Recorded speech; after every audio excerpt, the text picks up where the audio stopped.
Hello everyone. Today in this video we will see what is use state, why use state was introduced, and how use state works internally, initial state and lazy initialization inside the use state hook, and functional updates. And then we will see what is objects and array state updates, how to do that, and how React can remember state on re-render. This is very important point and why hooks order must never change. These two topics are related one. We will see it together. And why we use const with the React state initialization. Now first we will see what is use state. So use state is a React hook that allows functional components to store data, update UI when data changes, and maintain state between re-renders. And why use state was introduced? Before hooks, state only existed in class component, and it's hard to reuse stateful logic. So hooks allows this by allowing state in functional components, simplifying logic reuse and removing needed for classes. So basically hooks use state hook का हम data को store करने के लिए and जब भी data change होता है तो यूआई अपडेट करने के लिए करते हैं एंड स्टेट बिटवीन रीरेंडर मतलब कंपोनेंट जब रीरेंडर होता है तो उसकी स्टेट को मेंटेन करने के लिए हम हुक्स का यूज करते हैं क्योंकि नॉर्मल वेरिएबल फंक्शनल रीरेंडर की वजह से रीइनिशियलाइज हो जाता है बट यूज स्टेट हुक रीइनिशियलाइज नहीं होता है हम फुल डिटेल में भी देखेंगे ये point maintain state between rerender now second reason क्या था कि क्लास कंपोनेंट जब भी हमको स्टेट मेंटेन करना था तो फंक्शनल कंपोनेंट स्टेटलेस कंपोनेंट कहलाता था पहले before the loop was introduce तो क्लास कंपोनेंट ही स्टेट मेंटेन कर पाता था तो hooks after hooks were introduced now functional components can also maintain the state and update the UI when data changes.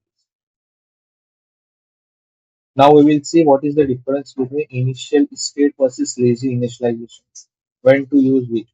Now assume करो कि हमारे पास एक ये स्टेटमेंट है const count equal to set count use state हमने initial value zero दी है तो this is the normal way to initialize the value with the use state now assume करो कि हमारे पास ये जो इनिशियल वैल्यू है एक एक्सपेंसिव फंक्शन कॉल है लाइक एक्सपेंसिव ऑपरेशन परफॉर्म कर रहा है ये फंक्शन तो उसके अंदर से आ रही है बेसिकली नाउ अज्यूम करो कि कौन एक्सपेंसिव ऑपरेशन है हमारे एक्सपेंसिव ऑपरेशन है तो उसके वो कैलकुलेट हो रहा है हमेशा और उसकी रिटर्न वैल्यू जो है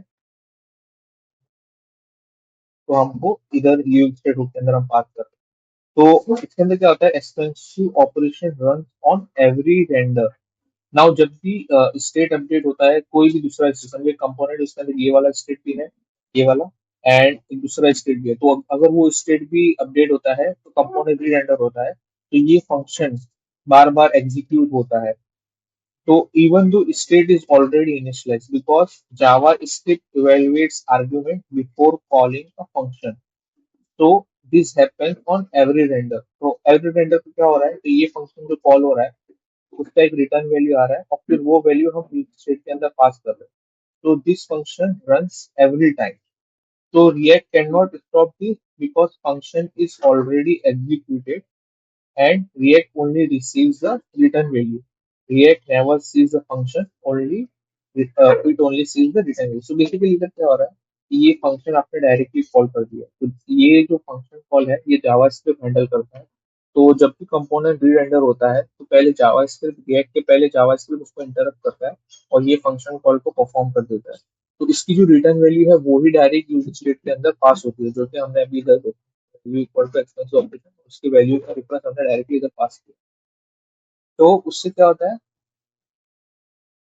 तो उससे जब भी हमारा फंक्शन री रेंडर होता है तब ये एक्सपेंसिव ऑपरेशन फंक्शन बार बार कॉल होता है और उसकी रिटर्न वैल्यू उसको असाइन होती है यूज स्टेट के अंदर तो ये एक्सपेंसिव ऑपरेशन बार बार कॉल होने की वजह से ये इनएफिशिएंट हो जाता है कंपोनेंट तो उसको सॉल्व करने के लिए हम लेजी इनिशियलाइजेशन का यूज करते हैं मेथड का तो ये ऐसा बिहेवियर क्यों एक्सचेंज ऑपरेशन का बिकॉज जावा स्क्रिप्ट को जब भी फंक्शन कॉल हम लिखते हैं तो जावा स्क्रिप्ट उसको इमीडिएटली कॉल कर देता है और यूज स्टेट कब हैंडल कर पाता है, रिएक्ट कब हैंडल कर पाता है, ये जब रिटर्न वैल्यू उसको असाइन होती है यूज स्टेट को, तब उसका कंट्रोल रिएक्ट के पास जाता है। तो फिर जो भी रिटर्न वैल्यू असाइन हुई है उसको रिएक्ट हैंडल करता है। बट इनिशियल जो कॉल है ये जावा स्क्रिप्ट के थ्रू ही हैंडल होता है बार बार।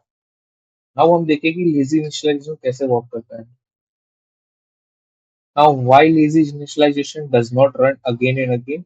So, इधर हम क्या कर रहे हैं, use state hook we have return and उसके अंदर एक्सपेंसिव ऑपरेशन जो फंक्शन है उसका जो हमने रेफरेंस पास किया है, हमने उसको कॉल नहीं किया है।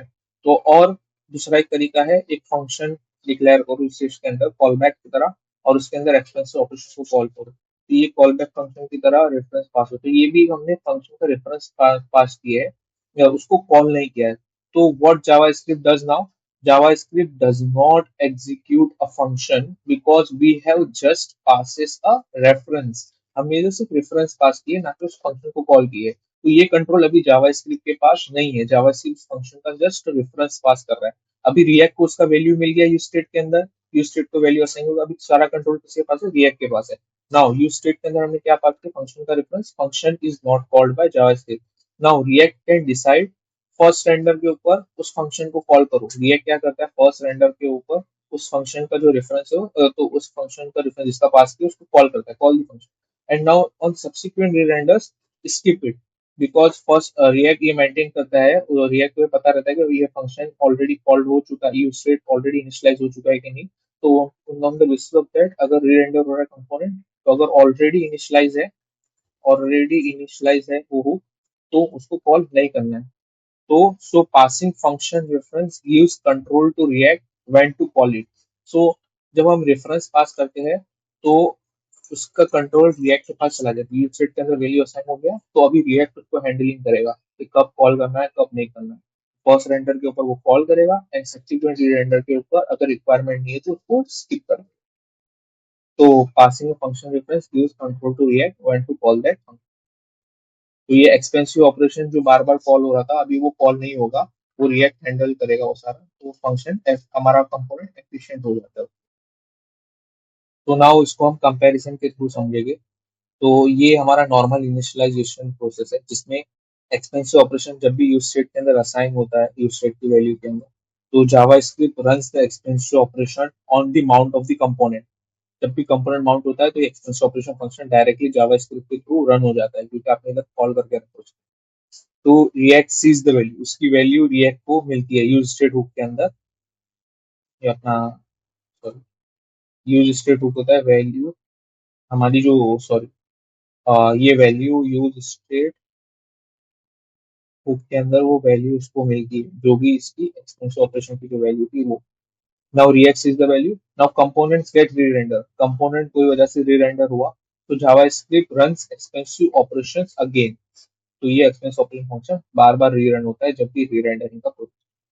नाउ लेजी इनिशियलाइजेशन में क्या होता है, JavaScript passes the function reference, function का सिर्फ रेफरेंस पास किया तो React first render and call it once, function एक बार कॉल होता है, रिएक्ट अभी रिएक्ट के अंदर उसका रेफरेंस आ गया, यूज स्टेट के अंदर वैल्यू असाइन हो गई और रेफरेंस रेफरेंस जो था फंक्शन का, फंक्शन रेफरेंस, तो यूज स्टेट के अंदर एक बार वैल्यू असाइन हो गई तो ये सारा कंट्रोल रिएक्ट के पास आ गया। नाउ फर्स्ट रेंडर के ऊपर उसने फंक्शन को कॉल किया। Now on React components get rerender, तो रिएक्ट क्या करता है, डज नॉट कॉल इट, क्योंकि उसको ये हुक ऑलरेडी कॉल हो चुका है, इनिशियलाइज हो चुका है, उसका रिकॉर्ड मेंटेन करता है रिएक्ट, तो उसकी वजह से रिएक्ट अवॉइड करता है calling the same function again. तो री-रेंडर के टाइम पे ये फंक्शन कॉल नहीं होता है बार बार। Now we will see what is functional updates in React. So React says always use functional updates when the new state depends on the previous state. So React का rule क्या कहता है कि always use functional update जब भी हमारा new state रहता है वो डिपेंड करता है प्रीवियस स्टेट की वैल्यू के ऊपर। तो इधर हमारे पास एग्जांपल है जिसमें हमने काउंटर वेरिएबल को इनिशियलाइज किए थ्रू यूज स्टेट, तो इनिशियल वैल्यू उसकी 0 है। Now in the component we are updating the state two times simultaneously, तो हमने इधर set count count plus 1 लिखा है और again set count equal to count plus 1। तो आपको जो फाइनल रिजल्ट जो अपडेट होके मिलेगा वो खाली फाइनल रिजल्ट क्या मिलेगा, +1। एक्चुअली में होना क्या चाहिए था, +2 होना चाहिए था, बट हमको वो नहीं मिलता है because both updates reads the same count and React batches है। तो क्या होता है बेसिकली कि जब भी सेटर फंक्शन को हम कॉल करते हैं यूज स्टेट के, तो रिएक्ट उन सारे रिलेटेड सेटर फंक्शंस को बैच करता है, बैचिंग परफॉर्म करता है। इसके रिलेटेड मैंने एक डिटेल वीडियो ऑलरेडी क्रिएट की हुई है। ये बैचिंग की वजह से क्या होता है, इन सारे सेटर को वो क्यू में ऐड कर देता है, क्यू में ऐड करता है और उनको साथ में तो अभी क्या होता है ना, ये बैचिंग के अंदर ये सेटर फंक्शन भी काउंट की इनिशियल वैल्यू क्या रीड कर रहा है, 0 रीड कर रहा है, और ये दूसरा भी काउंट की वैल्यू क्या रीड कर रहा है, 0 रीड कर रहा है। तो वो दोनों फाइनल स्टेट कैलकुलेट होता है जो कि +1 है। इसने भी +1 कैलकुलेट किया, इसने भी 0 रीड किया, तो इसके लिए इसने भी +1 कैलकुलेट किया। तो ये फाइनल स्टेट कैलकुलेट होने के बाद डायरेक्ट रिएक्ट फाइनल अपडेट करता है और रीरेंडर करता है। तो इसकी वजह से because both the updates read the same count and React batches them we get the +1 as a final result. तो इसको अवॉइड करने के लिए हमको क्या यूज करना चाहिए, फंक्शनल अपडेट्स का यूज करना है, फंक्शन का यूज करना चाहिए सेट काउंट के अंदर। ये प्रीवियस, तो सेट काउंट के अंदर आप कॉल बैक फंक्शन का यूज करिए तो आपको प्रीवियस वैल्यू मिलेगी। Now, because our counter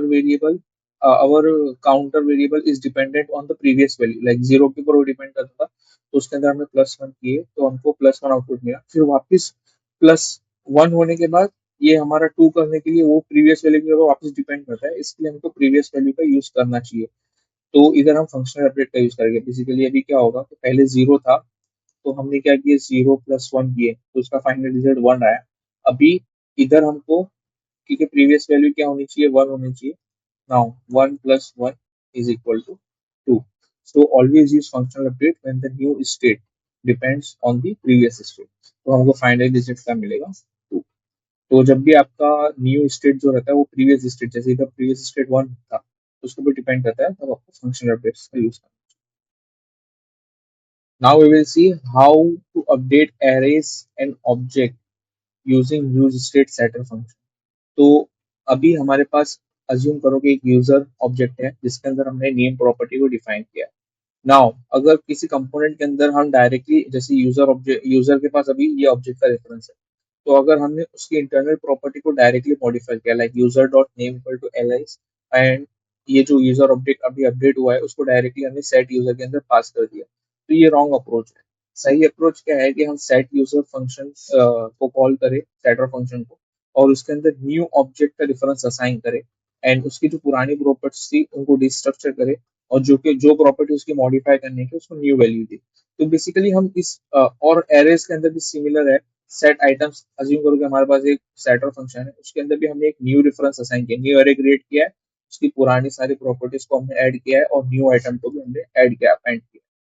तो हम हमेशा ऑब्जेक्ट्स एंड एरेज के अंदर new object and array reference assign करते हैं। क्यों? Because React uses a reference comparison using object dot is function to compare its reference value to detect the changes. Hence, we should assign a new object or array reference to let React know something has changed.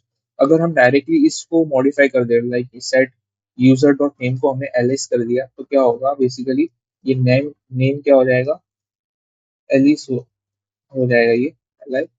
But ये reference जो hold कर रहा है, ये object user object जो ये reference hold कर रहा था वो चेंज नहीं हुआ। तो इंटरनली रिएक्ट क्या कंपेयर करता है, ये एल्गोरिथम यूज करता है, ऑब्जेक्ट डॉट इस मेथड का यूज करता है। तो क्या करता है, old reference and new reference को कंपेयर करता है। अगर ये रेफरेंस डिफरेंट हुआ तभी ही कंपोनेंट री रेंडर होता है। तो अगर हमने डायरेक्टली ऐसे मॉडिफाई कर लिया ऑब्जेक्ट प्रॉपर्टीज को एंड डायरेक्टली उसी को सेट कर दिया, ये रेफरेंस चेंज नहीं होता है, तो रिएक्ट डिटेक्ट नहीं कर पाता है कि समथिंग हैज चेंज। तो इसके लिए हमेशा न्यू रेफरेंस को असाइन करना चाहिए। तो अभी जब भी हम ये न्यू ऑब्जेक्ट को असाइन करके उस प्रॉपर्टीज को रिस्ट्रक्चर कर रहे हैं, तो बेसिकली ये न्यू ऑब्जेक्ट रेफरेंस है। वैसे ही एरेस के केस में भी है कि ये न्यू एरे रेफरेंस है। तो because React uses the reference comparison object dot is method to detect the changes, hence we should assign a new object or array reference to let React know something has changed.